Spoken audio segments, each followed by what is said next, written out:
Labdien! Sveicināti interneta televīzijā, un šodien mēs turpinām ciklu, kas tiek realizēts projektā Daudzpusīgi risinājumi sabiedrības izglītošanai, integrācijai nr.2, ko organizē biedrības patvērums droša māja. Šī projekta ietvaros mēs esam jau intervējuši un intervēsim 23 valstu piederīgos. Līdz ar to, tas, ko mēs gribam izdarīt šajā projektā, mēs gribam paskatīties uz Latviju ar citu cilvēku acīm. Kā viņi jūtās šeit, kā viņi nejūtās šeit, kādas ir problēmas, kas viņus uztrauc, kas viņus neuztrauc. Un līdz ar to tas, ko mēs esam paredzējuši šajā projektā, atrast 20 cilvēkus no 20 dažādām valstīm, kas atbilst statusam trešo valstu pilsoņu, kas dzīvo attiecīgi Latvijā. Tas, ko šajā gadījumā es gribētu aicināt jūs skatītājus, vai jūs skatāties mūs pašlaik tiešraidē, vai mūs skatāties pašlaik ierakstā, es gribētu aicināt vienkārši sūtiet, ja gadījumā jūs zināt kādu interesantu cilvēku, kurš dzīvo Latvijā, kurš nav Latvijas valsts pilsonis, un kurš nav Eiropas Savienības valsts pilsonis, tad dodiet ziņu uz šajā gadījumā vai nu griežoties patvērumā drošas mājas vai Baltijas reģionālajā fondā. Un līdz ar to, saņemot šo informāciju, mēs šo cilvēku uzaicināsim uz interviju un nointervēsim. Un šodien mēs, tātad, kā es teicu, turpinām šo pārraidi, un mēs šodien sarunāsimies jau ar mūsu studijas vīzi. Today, it's honor that in our guest is a guest from Argentina, Leonardo. And could you, let's say, introduce yourself?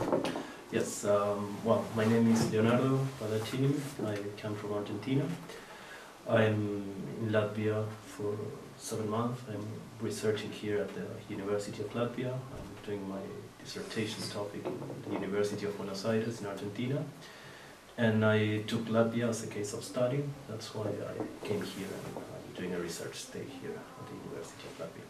It means that before you arrived in Latvia, do you have some information, let's say, before you arrived, or you have no information? Yeah, I had a previous experience in Latvia in 2010.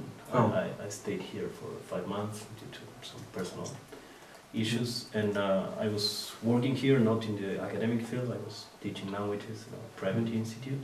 Yeah. But that's how I came closer to Latvian reality, and I had the first insight. So when I came back to Argentina and I started looking for a dissertation topic, I decided to go deeper into Latvian situation. Yeah. Could you remember, let's say, your first visit to Latvia? What was your first impression about Latvia when you start, let's say, to live here? Because I suppose, especially from Argentina, this is absolutely different type of country, different type of people. Well, yes and no. I mean, in many ways, it is a very different country with very different traditions, and of course the influence of weather is very important. I think it's the main thing that anyone coming from South America will notice.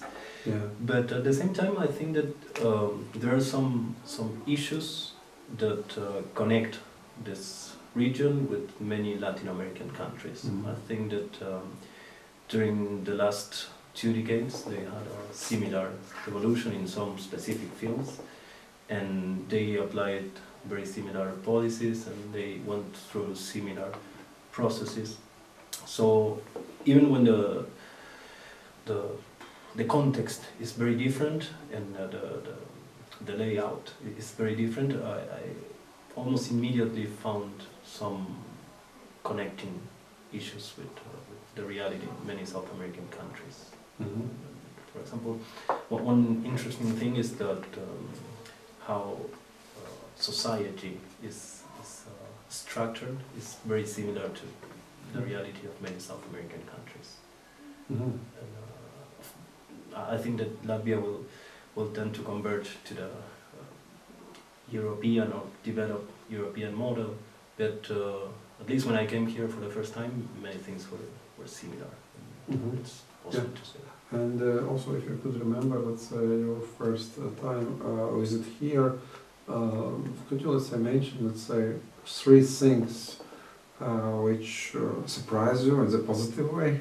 In the three things, except weather. Yeah. Which, let's say, surprise in the negative thing. Okay. The first, good news first. Yeah, starting with the good news. Yeah, the first thing is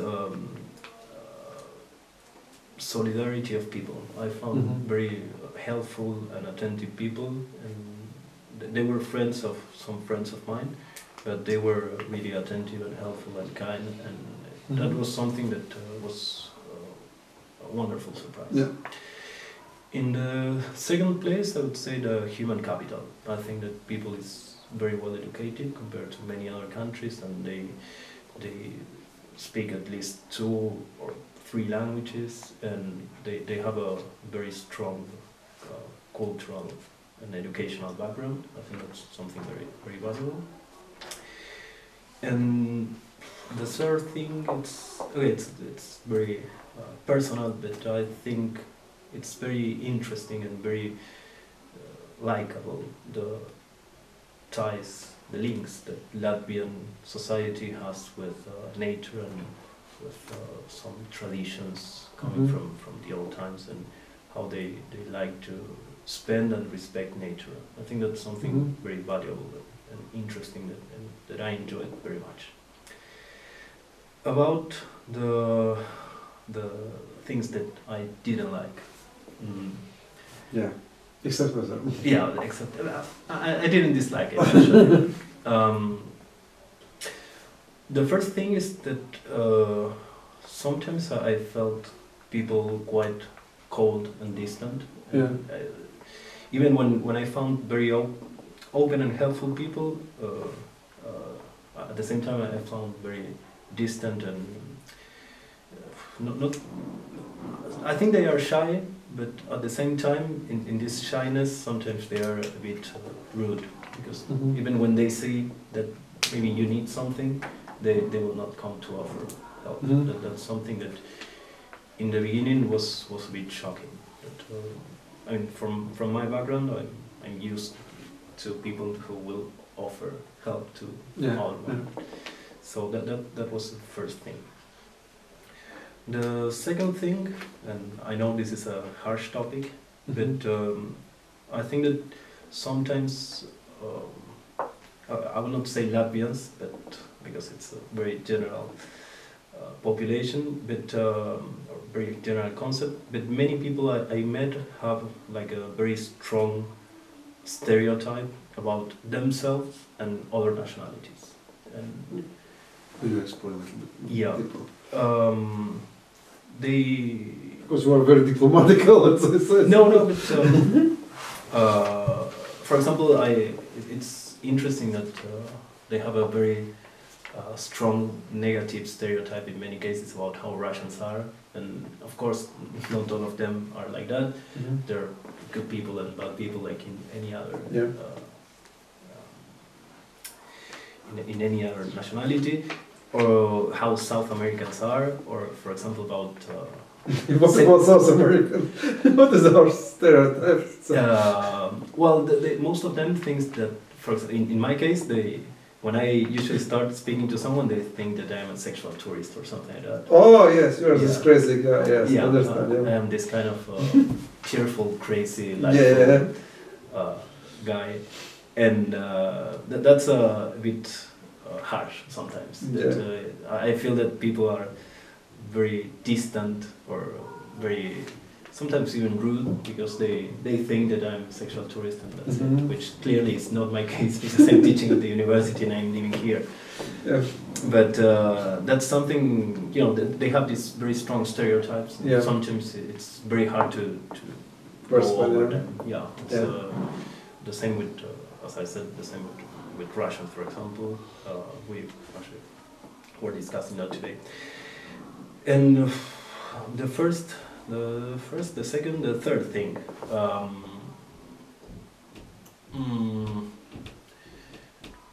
I think that Latvians had, my experience is most of the Latvians I met had like a very low confidence. They usually tend to think that things coming from Latvia are not so interesting, so attractive, or what they do is not so interesting. And sometimes that can be a little bit depressing.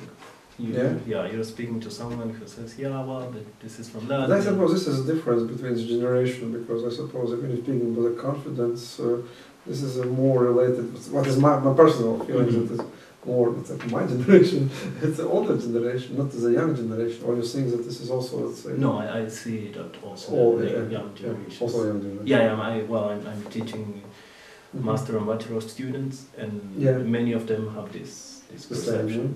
It's something that I still can see, and they have a very defensive approach to really? issues.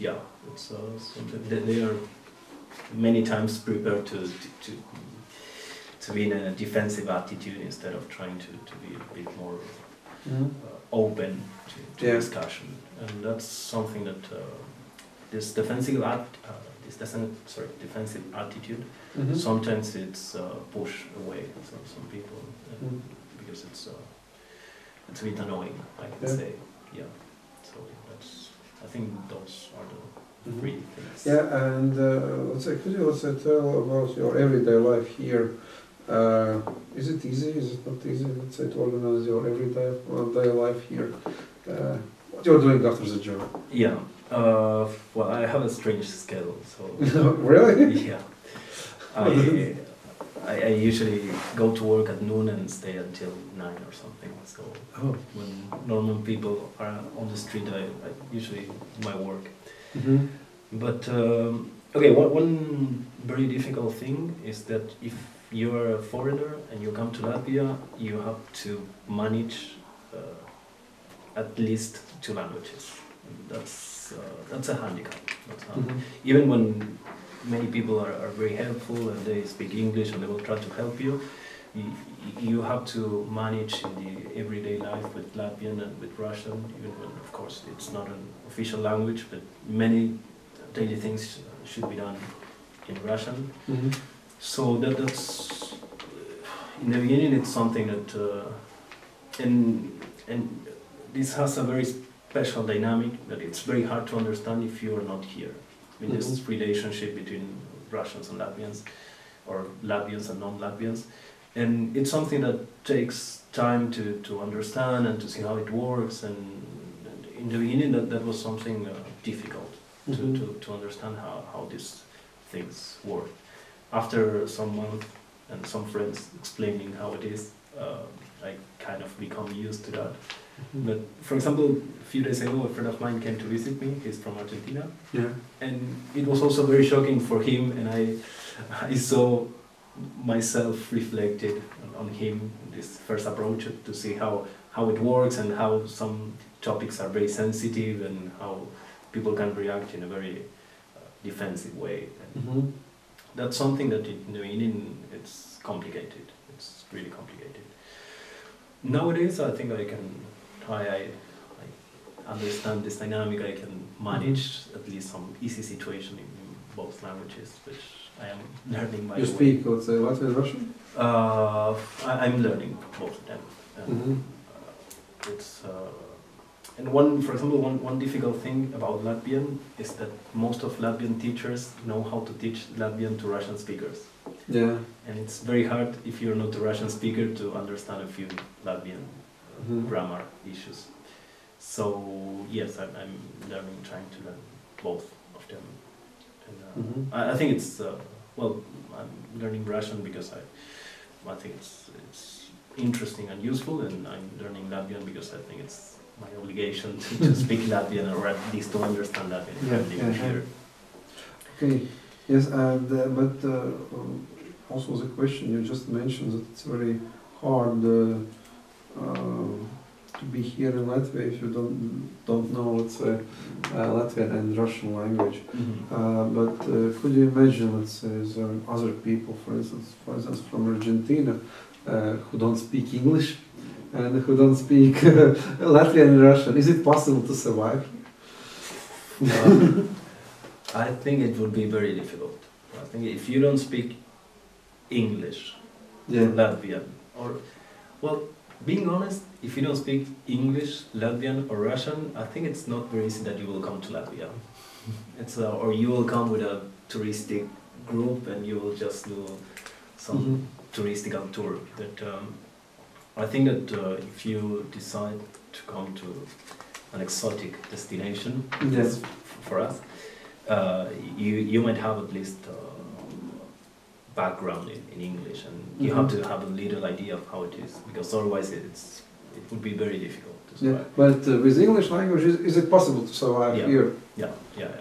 It's easy to survive, or also I would say it's okay. I would say it's okay. It would be difficult to find a job. I did in my first time. I was teaching languages, but even without speaking any Latvian or Russian, I managed to find a job. It was like normal job. I could live. But if you don't speak English, then it's very difficult. One very silly example. The first time I came to Latvia, I went to a supermarket. I was at a friend's house, and they asked me to go to a supermarket to buy milk.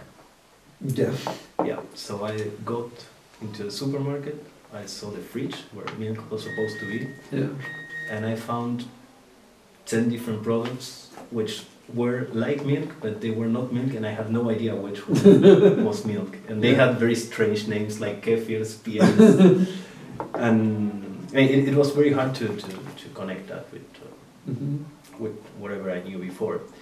And after that, I learned that milk is piens. But this is like a very simple and small issue, but there are still big cultural differences. And if you don't manage to speak English, which is quite widespread here, it would be very difficult. It would be very difficult. You also mentioned this is a very big cultural difference. Maybe you could also a little bit explore, let's say, this.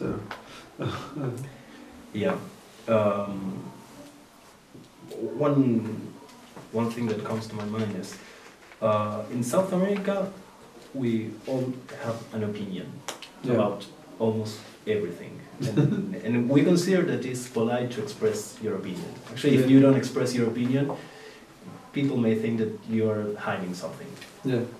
And here in Latvia, it's very hard to get someone's opinion. You have to know him or her, and you have to be confident, and I think then you will really know his or her opinion about a specific topic. And I think that's something that in the beginning was a bit shocking, because I felt that people didn't trust me or didn't want to speak to me, and after that I understood that even between Latvians do that. So that was something that was a bit shocking.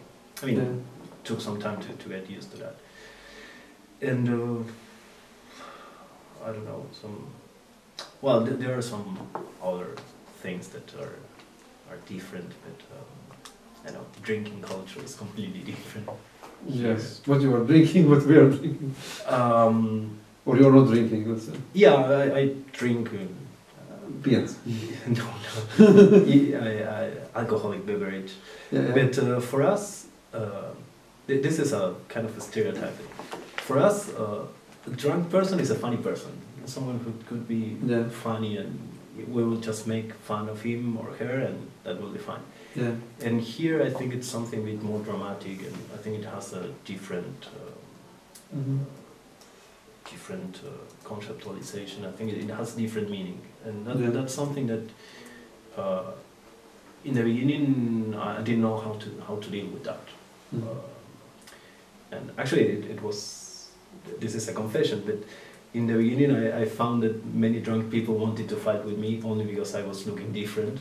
And that happened. Strange. It was not for me during some time. but this kind of, and actually this is connected to what I was saying before. This comes out of this stereotype of, okay, Yeah. I look darker than Latvians, so Yeah. they might think that I'm a sexual tourist, and they are drunk, and they don't want sexual tourists here, so they will fight me. And that was a dynamic that in the beginning was a bit hard to understand and to manage. And after that, I knew how to deal with this. Yeah. But yeah, that's one of the cultural differences I might say that I can find. Like, Okay, then I would like also, let's say, a little bit ask about our bureaucracy. Because in this case also there are similarities or not similarities, or how could you describe, let's say, our, let's say, bureaucratic approach to you as a foreigner? Yeah, the thing is that I come from a very, very bureaucratic country. Oh, so, you come from yeah, very bureaucratic. Yeah, Argentina, South America, it's a very bureaucratic region. So in that way, I think, I would say that Latvia is even better than South American countries, than most of South American countries. But no, not but. no. Of course, it's a smaller country, so that state is smaller than in most of South American countries. So in that way, I didn't have a bad experience because I come from a more difficult background. So I really don't have any complaint about that. I think it's, at least my experience, it worked as far as it should work. And maybe it takes some time, but and let's say this process with residence of permit, it was how it was for you? It was complicated or not? No, actually for me it was very easy because I have Spanish citizenship as well. I have double citizenship, so I stayed here just as a Spanish citizen. So in this case, it's, you avoid, let's say, a lot of, let's say, headaches, I suppose. Yeah, it was much easier. I mean, I have a Schengen area permit resident, so I really didn't have any trouble about that. So, I don't know how it is, how it would be if I were only Argentinian here. I guess it would be more difficult, but I can really not say anything about that. Yeah, and finally, let's say, if you could imagine, let's say, if somebody from Argentina, let's say, who has no experience, let's say, in Latvia, would like, let's say, to come to Latvia, what kind of advice you would give such a person? Don't come? No, I mean, I think I would not say someone not to go to anywhere. I mean, of course. Yeah. But you should take into account first, second. Yeah, of course, I would say warm clothes. That's the no. I think that I think it's a very interesting place to come. Okay, I have a special interest, so for me it's sure. Yeah, actually, I kind of make joke with my friends, and I say that for me being in Latvia now is like for a 12-year-old boy being in Disney World, because it's very interesting, the process, and it's very interesting for me to be here during this process. The first thing I would advise is to be completely aware and attentive with the national issue, about nationality, citizenship, language. They're important of this. That's for sure the first thing I would advise, because it's something that for us it works in a complete different way, and you can save many awkward situations if you pay attention to that. And the second thing would be you're going to a different country, and you should not try to reproduce what you do in your country. Because here it's very difficult, and even when Latvians are helpful, or many people are helpful, there are some things that work in a complete different way, and you have to be prepared to have a different, more distant and bit colder contact with people, at least for some time. Yeah. For some time that would be completely different. And in the first time that can be frustrating. That can be really frustrating, and after that you will get used and you will get closer or not. But that's something that I think it's very important to have in mind, because that works in a different way. Okay, thank you very much, Leonardo. Okay. Thank you very much for coming, and I wish you success with your study here and with your research.